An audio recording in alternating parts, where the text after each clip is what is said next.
Actually, after Andaz and Sita or Gita, we gave it a little break to absorb what would these films, their impact, their success mean? What has it conveyed to me as a maker?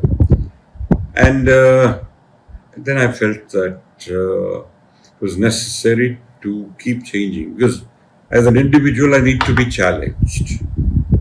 And after doing a mature love story and a dramatic film with lots of comedy and fun, like Sita or Gita, it was time to look for a new avenue. And the new avenue struck me as, why not an action adventure? We all agreed, the writers, my father and me, yes, let's go for something big. Let's go for the big adventure. And it's exactly what happened is that we first decided on the genre and then decided what the subject would be. Salim Javed, of course, had brought the subject to us after decision was made on the genre, because we needed to have a story to tell in this on this grand scale. Story needed to be very strong. So that's how it came about. They narrated this 4-line idea, and my father, Salim Javed, me, we sat together and took a call. This, he said, my father also said, yes, this is the film, this is the story that would fit best into this kind of. So it was a joint decision. We all were happy with that, and then we started to work on it. So that, of course, we all know that one line was rejected by Manmohan Desai and probably Prakash Mehra.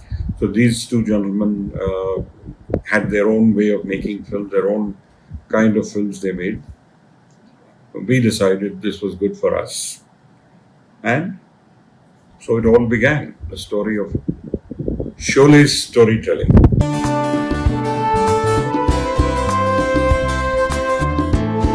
First of all, the star cast was not planned to be such a big star cast. Yes, we needed the main characters, which was Jaya and Viru, and we needed the Thakur, who was originally an officer in the army, but we converted it to a police officer. So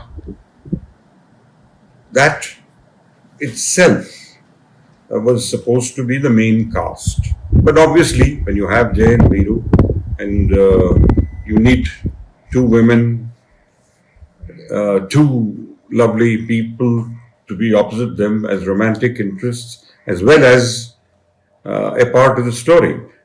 Because in Sholay, almost every character contributes to the story. However big or small, the contribution is there. In essence, it's the Thakur story and Gabbar's, the revenge. But it's also the story of the widow, because it's related to Gabbar again, that he kills the family. It's Jayaji's story, it is Amitabh's story, it is Dharamji's story. They come on an assignment to get hold of Gabbar and hand him over to the Thakur.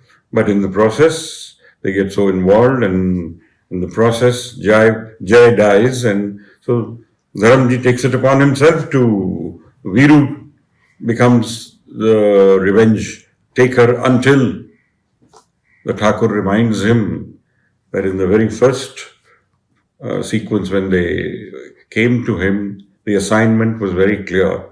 He wanted Gabbar for himself. And that was the climax of the film. The cast came one after the other as we had to, the big star cast. Yes, we decided. I had made Sita or Gita with Dharamji, Hemaji, and Sanjeev ji. So, taking them all into the next film after making a wonderful, successful film in Sita or Gita was only natural that we try and see that they fit in well.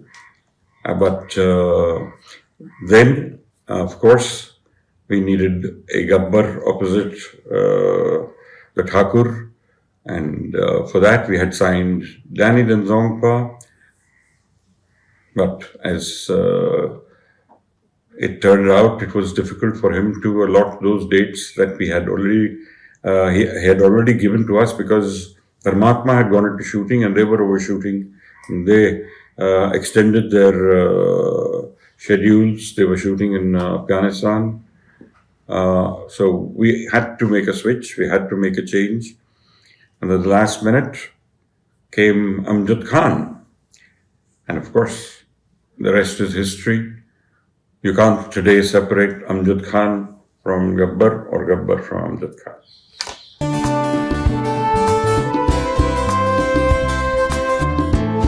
The setting is supposed to be close to the Chambal Valley as such. Meaning, the reason for that was the dacoit infested area was that. To give it meaning and to give it a background, the language, that's what we decided on. But as we went along and we started creating this, the visuals, as they came across, we saw a lot of films that inspired us from the West. Magnificent Seven, the McKenna's Gold, and Butch Cassidy and the Sundance Kid, and of course the spaghetti westerns, the for a fistful of dollars, for a few dollars more, and Good, Bad, and Ugly. And all these films had just come out, and we thought this kind of atmosphere to create here in our own way, within. It should not look Western and yet have that essence of those films.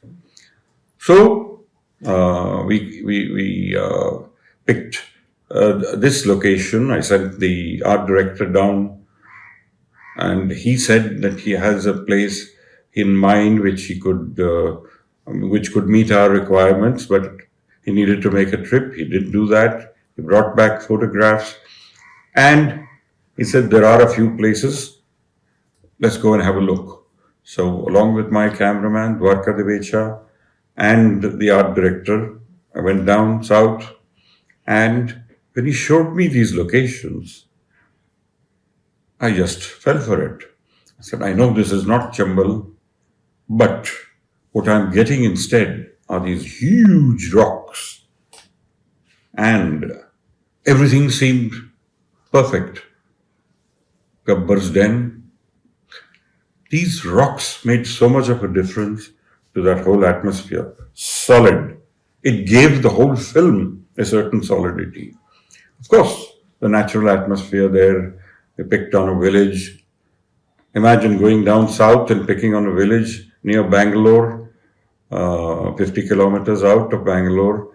But it was just fitted in, and then we took over the village and built the whole village over there. Our own village there, all that was needed. There was nothing over there. Not one thing was built over there. From scratch, we built the whole thing.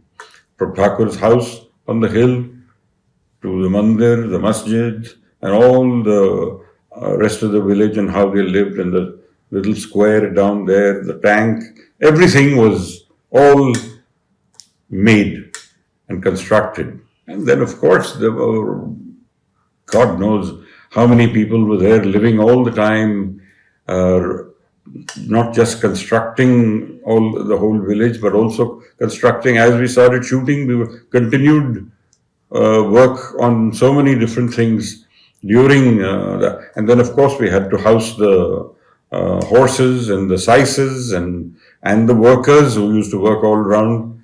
So it was a huge arrangement.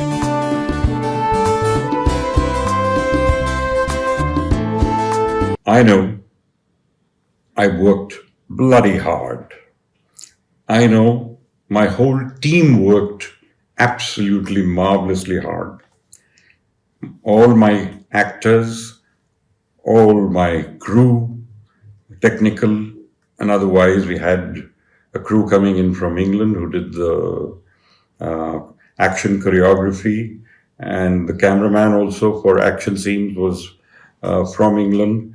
And of course, because we had planned the whole film in 70 and stereophonic sound, which was not available in India at that time, so we went to London, Twickenham Studios, did the sound, and we had a young man called David come out here who handled the sound and the stereophonic process, and Technicolor, the lab, was handling the 70 prints.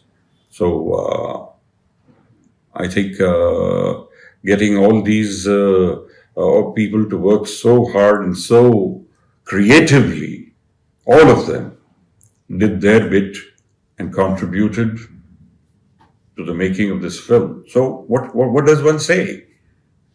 That was definitely there, all the hard work was there. But that 45 years later, everybody would still be talking about it. It's mentioned on TV shows, it's a part of, it's part of the culture now. It's there. Everyone refers to Sholay and everyone knows what it's about. So I think